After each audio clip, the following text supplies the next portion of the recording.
A'udzu billahi minasyaitonir rajim. Bismillahirrahmanirrahim. Assalamualaikum warahmatullahi wabarakatuh. Alhamdulillahilladzi ja'ala al-ilma arfa'a siyatil kamaliyah wa asyhadu an la ilaha illallah wahdahu la syarika lah alladzi khassa man syaa'a min ibadihi bil mathiril hukamiyah wa asyhadu anna Muhammadan abduhu wa rasuluhu khassatullahu ta'ala bijami kamalatil ubudiyah. Allahumma salli wa sallim ala sayyidina Muhammad wa ala ali sayyidina Muhammad kama shallaita ala sayyidina Ibrahim wa ala ali sayyidina Ibrahim wa barik ala sayyidina Muhammad wa ala ali sayyidina Muhammad kama barakta ala sayyidina Ibrahim wa ala ali sayyidina Ibrahim fil alamin innaka Hamidum Majid. Qala Allah ta'ala fi kitabil azizil karim. A'udzu billahi minasyaitonir rajim. Bismillahirrahmanirrahim. Ya ayyuhalladzina amanu udkhulu fi silmi kaffah wa la tattabi'u khutuwatis syaitan wa lakum aduwwun mubin. Faqala nabiyukum sallallahu alaihi wasallam man da'a ilal masjid yu'allama aw alama khairan falahu ajrun min hajjan. Sadaqallahu wa sadaqa rasulullah sallallahu alaihi wasallam wa ala dzalika minasyahidin wa syakirin amma ba'du. Pertama-tama kita bersyukur kepada Allah dan senantiasa bertawasul kepada baginda Allah kekasih Allah Nabi Muhammad SAW, dan tak lupa marilah kita mulakan kajian kita kali ini dengan berbasmalah bersama. Bismillahirrahmanirrahim. Ya, pada pertemuan kali ini kita akan membahas mengenai sunnah sebagai sumber ajaran Islam. Dalam kajian Islam mengenai sunnah ini dipelajari dalam sebuah keilmuan yang disebut dengan ulumul hadis. Dan apa itu hadis? Secara bahasa, hadis itu berasal dari kata al-hadis, jamaknya al-hadis, al-hadisan, al-khusdan, yang bisa diartikan sesuatu yang baru atau kabar atau berita, seperti itu. Dan tentang sunnah kita akan mempelajari tersendiri bagaimana kita kemudian bisa menggambarkan apa itu sunnah dan apa itu hadis, seperti itu ya. Nah, di sini mahwa sunnah, kita bahas dulu tentang sunnah sebelum kita memahami sunnah sebagai sumber ajaran Islam. Nah, at-tariqatu mahmudatan kanat aw madmumatan. Jadi yang namanya sunnah secara bahasa adalah jalan yang dilalui baik terpuji atau tercela. Dalam sebuah hadis Nabi mengatakan man sanna fil islami sunnatan hasanatan falu ajruha. Siapa yang merintis jalan kebaikan dalam Islam, suatu jalan yang baik, falahu ajruha, ia memperoleh pahala jalan kebaikan itu. Wajru man amila biha ba'dahu, dan pahala orang yang melakukan sesudah dirinya. Minal ghairi an yanquthu min ujurihim syai'un, tanpa mengurangi sedikit pun pahala mereka. Dan dikatakan pula wa man sanna fil islami sunnatan sayyi'atan kana alaihi wijruha, dan siapa yang merintis dalam Islam suatu jalan yang buruk, maka ia menerima dosa keburukan tersebut.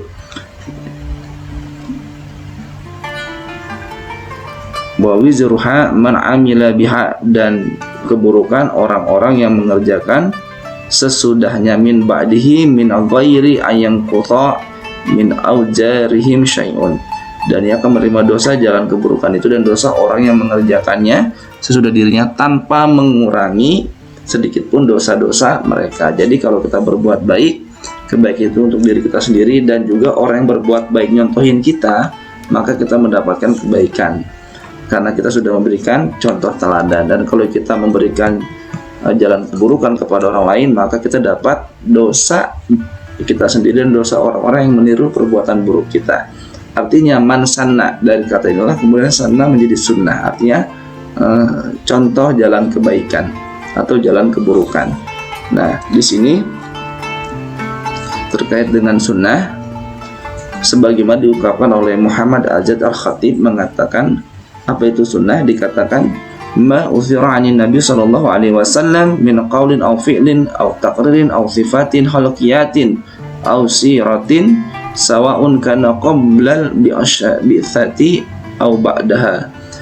Sunnah adalah segala sesuatu yang dinukilkan dari Nabi Muhammad SAW, baik berupa perkataan, perbuatan, ketetapan, pengajaran, sifat, kelakuan, perjalanan hidup, baik sebelum Nabi diangkat jadi Rasul atau sesudahnya.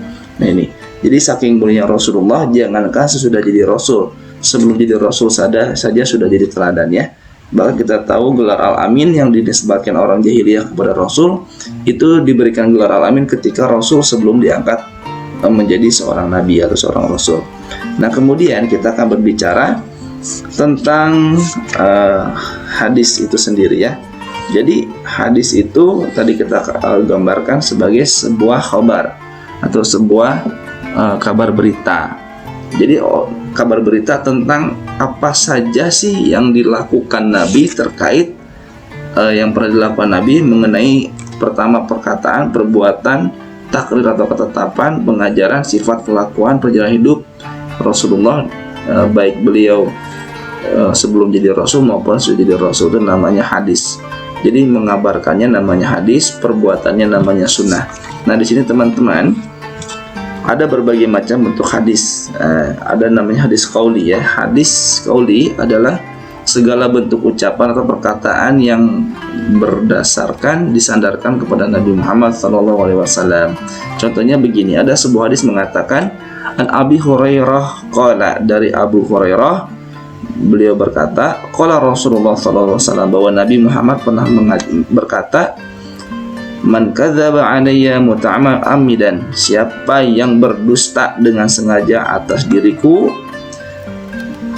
falyatabawwa maq'adahu minan nar, hendaklah bersiap-siap menempati tempat tinggalnya di neraka. Nah ini hadis qauli, hadis ucapan di mana Nabi mengucapkan sebuah ancaman kepada orang-orang yang berdusta, berjanji, bersumpah atas menggunakan nama Nabi Muhammad SAW.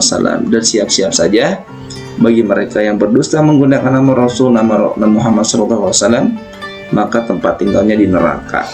Kemudian ada juga hadis fi'li, yaitu segala perbuatan yang disandarkan kepada Nabi Muhammad SAW. Diriwayatkan semacam begini saudara-saudara. An Aisyah anna Nabi SAW kana yaqsimu baina nisaihi fayadilu wa yaqul, bahwasanya diriwayatkan dari Aisyah radhiyallahu anha, Rasul membagi nafkah dan gilirannya antar istri-istrinya dengan adil.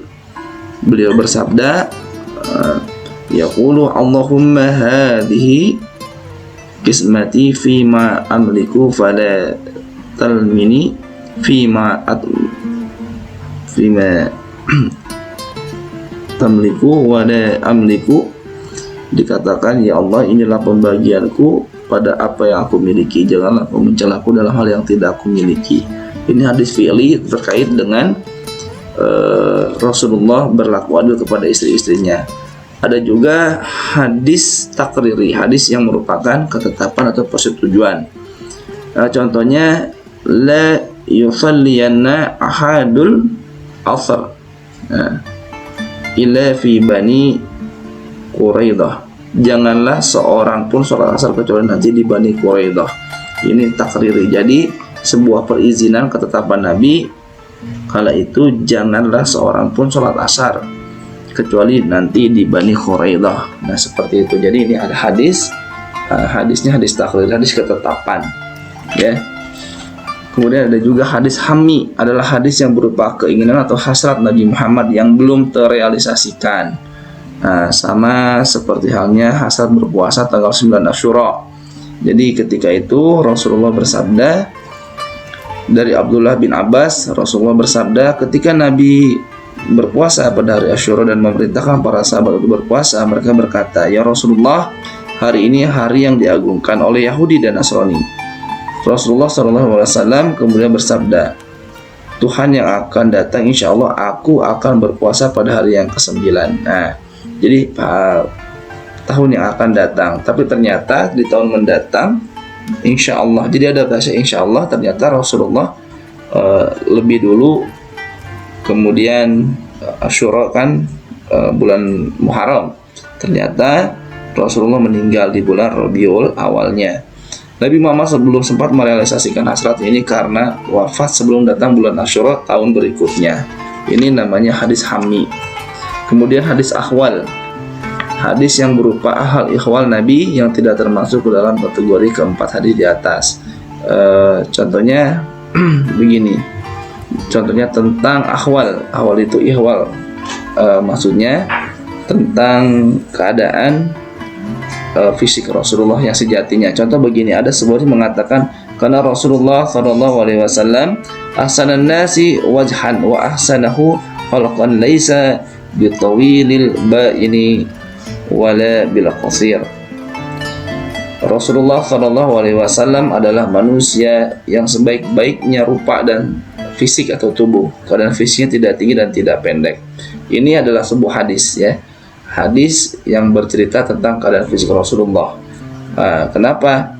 Rasulullah mungkin tidak di sini Rasul tidak mengatakan fisiknya seperti apa, tapi sahabat menggambarkan realita fenomena fisik Rasul berdasarkan pengalaman sahabat yang kemudian disandarkan kepada bentuk fisik aslinya Rasul. Itu namanya ahwal. Nah, pada hadis lain dikatakan, aku dari Anas radhiyallahu an, Anas ini berkata, sahabat Rasulullah ini berkata, aku belum pernah memegang sutra murni dan sutra berwarna yang halus sehalus telapak tangan Rasul. Juga belum pernah mencium wangian seharum wanginya Rasul. Artinya gini, di sini sahabat tidak menceritakan apa yang dikatakan Rasul atau apa yang dilakukan Rasul, tapi menceritakan bagaimana hal ikhwal tentang Rasulullah itu ternyata telapak tangannya lebih lembut dari sutra dan juga wangi telapak tangannya lebih harum daripada wewangian yang belum pernah mereka cium di dunia, begitu. Dan dalam hadis yang lain mungkin masih banyak ya terkait dengan bagaimana Rasulullah. Seperti ada hadis mengatakan Aisyah bercerita ketika itu ketika sudah malam dan ternyata Aisyah kehilangan jarumnya, dan ketika itu ada Rasul ya.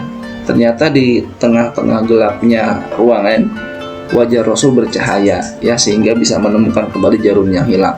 Nah, ini artinya ini adalah hadis ikhwal, hadis ahwal ya, terkait dengan apa saja keistimewaan yang diberikan Rasul baik fisik maupun sifatnya yang diceritakan kembali oleh para sahabat tanpa mengada-ngada atau mengatasnamakan Rasulullah atau berbohong atas nama Rasul, begitu. Nah, di sini ada juga hadis itu hadis yang kita terangkan tadi. Kemudian ada pula hadis kursi ya. Nah, hadis kursi ini adalah sesuatu yang diberitakan Allah Subhanahu wa taala kepada Rasulullah melalui ilham atau mimpi. Kemudian Nabi menyampaikan berita dengan ungkapannya sendiri. Berbeda dengan Al-Qur'an. Kalau Al-Qur'an Allah, malaikat Jibril ke Rasulullah, Rasul tidak mengubahnya sedikit pun. Nah, tapi kalau namanya hadis kursi khususnya ya. Jadi Allah menyampaikan lewat malaikat Jibril, kemudian Nabi menyampaikan kepada umatnya dengan redaksi beliau sendiri. Nah, maka dikatakan bahwa hadis kursi ini adalah kullu hadisin yudhifu fihi Rasulullah sallallahu alaihi wasallam qaulan ila Allah azza wa jalla. Hadis kursi adalah segala hadis Rasulullah yang berupa ucapan yang disandarkan kepada Allah Subhanahu wa taala. Nah, dan ada pula ulama yang mengatakan hadis kursi sesuatu yang diberitakan Allah, terkadang melalui wahyu, ilham atau mimpi, dan redaksinya diserahkan kepada Nabi. Nah, kalau Al-Quran kan redaksinya memang pure, tidak bisa dirubah sedikit pun. Kalau hadis kursi Rasulullah diberikan hak Allah untuk menyampaikan berdasarkan kemampuan berbahasanya Rasulullah. Kurang lebih begitu. Nah, di sini teman-teman sekalian kita akan bahas mengenai apa itu hadis dan sunnah. Biar lebih mengerti sedikit, ada sebuah hadis mengatakan diterangkan bahwasanya idza mata ibnu Adam, apabila mati atau diwafatkannya anak cucu Adam, anqata'a amalu ila min salasin, terputuslah segala sesuatunya berupa amalnya kecuali 3 hal. Yang pertama waladus solihun, yaitu anak yang soleh. Yang kedua yaitu ilmu nafi, ilmu yang bermanfaat. Yang ketiga adalah shadaqatun jariyatun, yaitu sedekah jariyah. Nah, ini kalau kita lihat dalam sebuah hadis, ini ada redaksinya. Nah, hadis itu sendiri yang sudah saya ucapkan tadi, bahwasanya idza mata ibnu Adam terus ya sampai selesai redaksinya, maka itulah hadisnya. Adapun sunnahnya dalam hadis tersebut ada 3. Yang pertama, waladun solihun, buat kita yang jadi anak, jadilah anak yang soleh. Kalau kita punya jadi orang tua, maka didik anak-anak kita menjadi anak soleh dan solehah. Yang kedua, al ilmu nafi, menuntut ilmu yang bermanfaat. Jadi kewajiban kalau kita jadi anak, maka tuntutlah ilmu yang bermanfaat. Dan kalau jadi orang tua, maka wajib mendidik anaknya dengan ilmu yang bermanfaat. Yang ketiga, yaitu shadaqatun jariyatun, senantiasa bersedekah jariyah. Nah, ini jadi hadisnya satu, ada sunnah perbuatan yang ada 3 perbuatan yang memang disunahkan Rasulullah Shallallahu Alaihi Wasallam, demikian ya. Dan dalam sebuah hadis tentunya teman-teman, kita akan dihadapkan di mana kita akan dihadapkan dengan yang namanya sanad, matan, dan juga rawi ya. Nah, saya akan membacakan begini ya.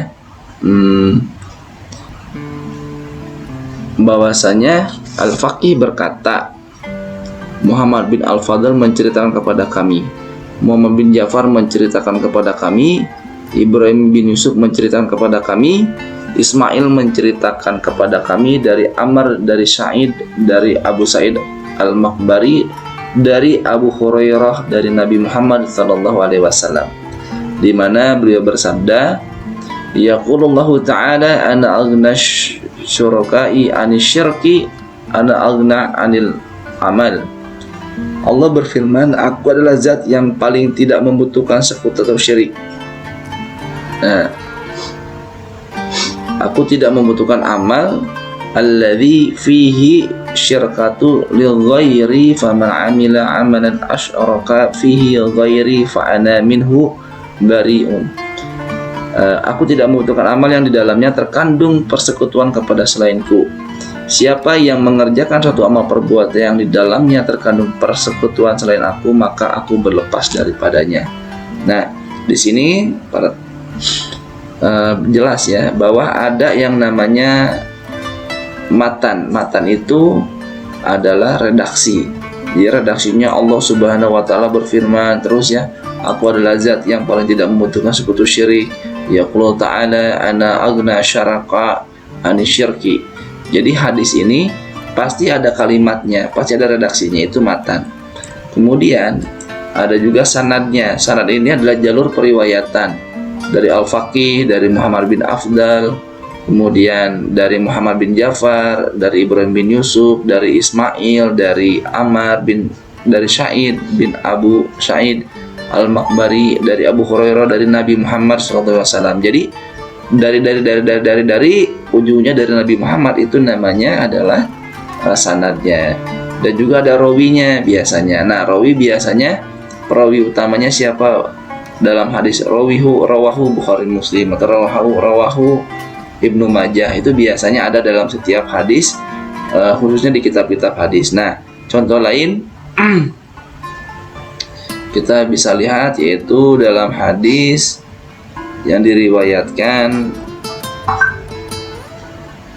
Nah, ini ada sebuah hadis mengatakan, kita akan lihat bagaimana ada periwayatnya ya. Nah, di sini Anil Miqdam bin Ma'di Kariba, dari Miqdam bin Ma'di Kariba, Rasulullah sallallahu alaihi wasallam, dari Rasul sallallahu alaihi wasallam, annahu qala, sesungguhnya Rasulullah pernah bersabda, telah bersabda, ada inni utitul kitaba wa mislahu ma'ah. Ingatlah sesungguhnya aku diberi Al-Quran atau Alkitab dan semisalnya bersamanya. Nah, di situ ada kalimat rawahu Abu Dawud wa Ahmad. Hadis riwayat ada Abu Dawud dan Ahmad. Jadi di sini ada matannya, ada redaksinya Anil Miqdami, terus ada matannya, pasti ada redaksi hadisnya ala inni utitu al-kitaba wa mislahu ma'ah. Redaksi matannya ada ya. Kemudian ada juga di situ kita lihat sanadnya dari Miqdam bin Ma'di Kariba dari Rasulullah SAW. Kemudian ada rawinya, perawinya adalah Abu Daud dan Ahmad ya. Nah ini, dan di sini di mana letak sunnah sebagai ajaran hukum Islam, yaitu dalam segala aspeknya, baik berupa perkataan Nabi, sikap Nabi, sifatnya Rasulullah. Jadi kalau ada orang sering mengatakan jangan lihat orang dari penampilannya, tapi penampilannya tidak Islami, maka tidak demikian, karena Rasulullah SAW senantiasa memberikan contoh teladan, gak cuma di hati gitu, tapi juga lewat ucapan, perbuatan, dan dandanannya pun. Bahkan dalam kitab Riyadhus Shalihin diriwayatkan Rasulullah itu suka menggunakan pakaian kemeja tangan panjang. Nah ini yang kemudian kalau kita lihat ulama-ulama besar selalu menggunakan pakaian-pakaian tangan panjang dan juga kemeja. Adapun bentuk kemejanya dikembalikan kepada kearifan lokal, namun yang jelas di situ jelas Rasulullah suka dengan penampilan yang rapih dan yang menunjukkan keagungan, keilmuan, dan juga karakternya. Oke, demikian yang bisa kita sampaikan berkenaan dengan hadis sebagai atau sunnah sebagai ajaran hukum Islam. Semoga bermanfaat. Subhanakallahumma wa bihamdika asyhadu an la ilaha illa anta astaghfiruka wa atubu ilaik. Wassalamualaikum warahmatullahi wabarakatuh.